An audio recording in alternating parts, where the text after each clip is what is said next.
ഞാനിന്നിവിടെ ഒരു വാഴയ്ക്ക ഉപ്പേരിയുടെ ഒരു റെസിപ്പി ആയിട്ടാണ് വന്നിരിക്കുന്നത്. ഈ സൈസുള്ള കൊന്തം വാഴയ്ക്കാണ്. ഒരു 3 എടുത്തിട്ടുണ്ട്. ഏതാണ്ട് ഒരു 400 ഗ്രാം ഉണ്ടാവും. അത് ഞാൻ മഞ്ഞൾപ്പൊടിയൊക്കെ ഇട്ട് കറിയൊക്കെ കളഞ്ഞ് വൃത്തിയാക്കി വെച്ചതാണ്. അതിനുള്ള അരപ്പ് ഞാനിവിടെ തയ്യാറാക്കി വെച്ചിട്ടുണ്ട്. ഒരു നെല്ലിക്ക വലുപ്പത്തിലുള്ള സവാള, 1 സ്പൂൺ മുളക് പൊടി, ഒരു ലേശം ഇതിലേക്ക് മാത്രം ആവശ്യമുള്ള ഉപ്പ് ഇട്ടിട്ട് അത് മിക്സിയിലൊന്ന് ഇറക്കിയെടുത്താണ്. പിന്നെ ഇതിലേക്ക് വേണ്ടതാണ് ഒരു 4-5 അല്ലിയോളം വെളുത്തുള്ളി ഞാൻ എടുത്തിട്ട് അതങ്ങനെ ചെറുതായിട്ട് സ്ലൈസ് ചെയ്ത് വെച്ചിട്ടുണ്ട്. ഇനി ഇതിലേക്ക് ഞാൻ എടുത്തിരിക്കുന്നത് ഗോൾഡ് വിന്നർ എണ്ണയാണ്. 2 ടീസ്പൂൺ എണ്ണ ഞാൻ ഇതിലേക്ക് ഒഴിച്ച് ചൂടാക്കാൻ വെച്ചിട്ടുണ്ട്. പിന്നെ ചൂടായി വന്നിട്ടുണ്ട്. നമുക്കതിലേക്ക് കടുകിട്ട് പൊട്ടിക്കാം. ഒരു 1/2 സ്പൂൺ കടുകാണ് ഞാൻ ഇതിലേക്ക് ഇട്ടിരിക്കുന്നത്.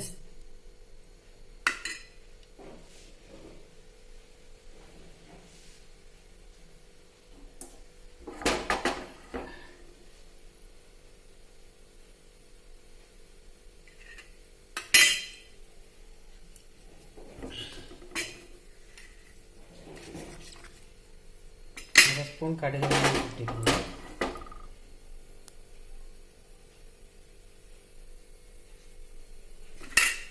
സാധാരണ ഞാനിവിടെ വാഴയ്ക്ക എപ്പോഴും മെഴുക്ക് വറ്റിയാണ് ഉണ്ടാക്കല് പതിവ്.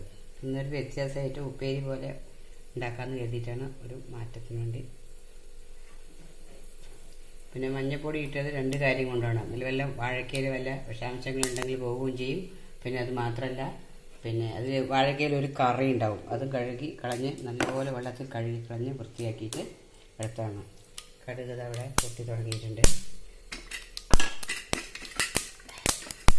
അതിലേക്ക് നമുക്ക് ഈ മുക്കി വെച്ച വെളുത്തുള്ളി ഒന്ന് ഇട്ട് കൊടുക്കാം. അതിന് ലേശം ഒന്ന് നല്ലതാണ് മതി. ഒരു വശത്ത് ആ വെളുത്തുള്ളി കടന്നു കൊടുക്കാം.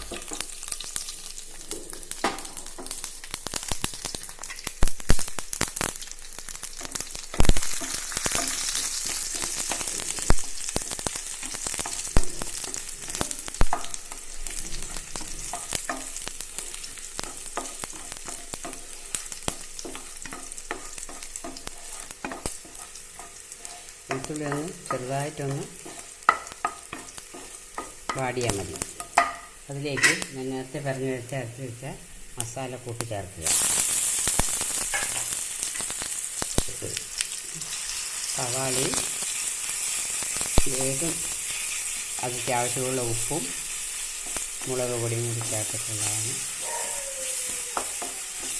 ഇതെല്ലാം കൂടി ഞാൻ മിക്സിയിലൊന്ന് അരച്ചെടുത്തതാണ്. ഒന്ന് വാടട്ടെ.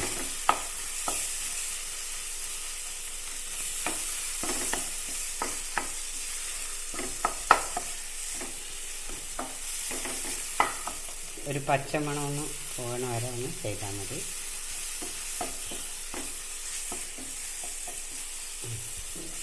ഇനി അതിലേക്ക് നമ്മൾ നുറുക്കി വെച്ച വാഴയ്ക്ക ഇട്ട് കൊടുക്കാം.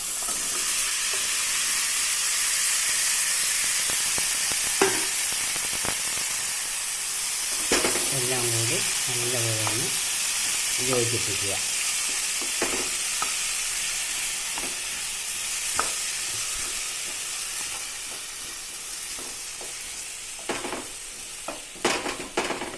മുളക് പൊടിയൊക്കെ നിങ്ങൾക്ക് എരിവിനനുസരിച്ച് ചേർക്കാവുന്നതാണ്.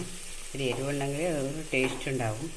നമുക്ക് എരിവ് കുറവ് വേണ്ടവർക്ക് കുറച്ച് കമ്മി മുളക് പൊടി ചേർത്താൽ മതി. ഇതിലേക്ക് നമുക്ക് ലേശം വാഴയ്ക്ക് വേവാൻ കുറച്ച് വെള്ളം ആവശ്യമായിട്ട് വരും. ഞാൻ അപ്പോഴേ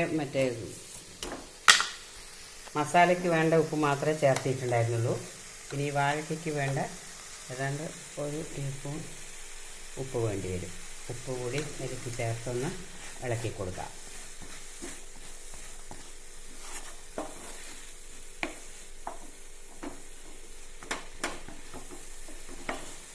എന്നിട്ട് കുറച്ച് ഇത് മിക്സി കഴുകിയെടുത്ത ചാറ് കഴുകിയെടുത്ത വെള്ളമാണ്, അതുകൂടി എനിക്ക് ഒഴിച്ചു കൊടുക്കാം. എന്നിട്ട് ഇതിനെങ്ങനെ ഒതുക്കി വെച്ച ശേഷം നമുക്കിത് അടച്ച് വയ്ക്കാം. അടച്ച് വെച്ച് വേവിക്കാൻ നമ്മുടെ പോഷക ഗുണങ്ങളൊന്നും നഷ്ടപ്പെടില്ല. പെട്ടെന്ന് വെന്ത് കിട്ടുകയും ചെയ്യും. അത് അതിലൊന്ന് വേവട്ടെ. ഇതൊന്ന് തുറന്ന് നോക്കാം എന്തായി എന്ന്.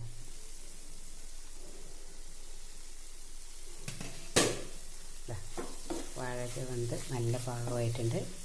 വേവ് ഞാൻ ഇടയ്ക്ക് തുറന്ന് നോക്കി ഇളക്കി വെച്ചു. ഉപ്പെല്ലാം പാകമായിരുന്നു, എരിവ് എല്ലാം പാകമായിട്ടുണ്ടായിരുന്നു. ഇടയ്ക്ക് തുറന്ന് ഞാൻ നോക്കിയതാണ്. ഇടയ്ക്ക് തുറന്ന് 1 ഗ്ലാസ് വെള്ളത്തോളം ഞാൻ ഇതിൽ ഒഴിച്ചിട്ടുണ്ട്. ലേശം മഞ്ഞൾപ്പൊടി അപ്പം ചേർത്തിട്ടുണ്ടായിരുന്നു. ഇളക്കി ഇനിയിപ്പോൾ നമുക്ക് കുറച്ച് കറിവേപ്പിലയൊക്കെ ഇട്ടിട്ട് ഇത് വാങ്ങിയിരിക്കാം.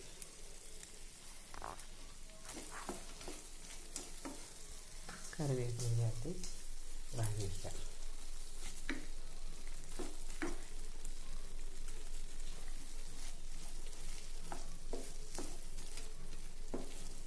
ഞാൻ വാങ്ങി വയ്ക്കുന്ന സമയത്ത് ഞാൻ ലേശം വെളിച്ചെണ്ണ, ഒരു ടേസ്റ്റിന് വേണ്ടി ലേശം വെളിച്ചെണ്ണ ഒഴിച്ച് കൊടുക്കുന്നുണ്ട്. ഏതാണ്ട് 1 സ്പൂണോളം വെളിച്ചെണ്ണ ഇതിലേക്ക് ഒഴിച്ച് കൊടുക്കുന്നുണ്ട്.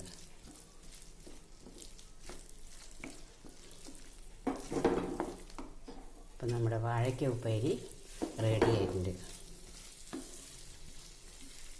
എല്ലാവരും കണ്ടു നോക്കുക. ഇഷ്ടപ്പെടുകയാണെങ്കിൽ അഭിപ്രായങ്ങൾ അറിയുക. ട്രൈ ചെയ്ത് നോക്കുക. നിങ്ങൾ ഉണ്ടാക്കുന്നത് ഇങ്ങനെ തന്നെയാണോ എന്ന് അറിയിക്കുക. Thank you for watching.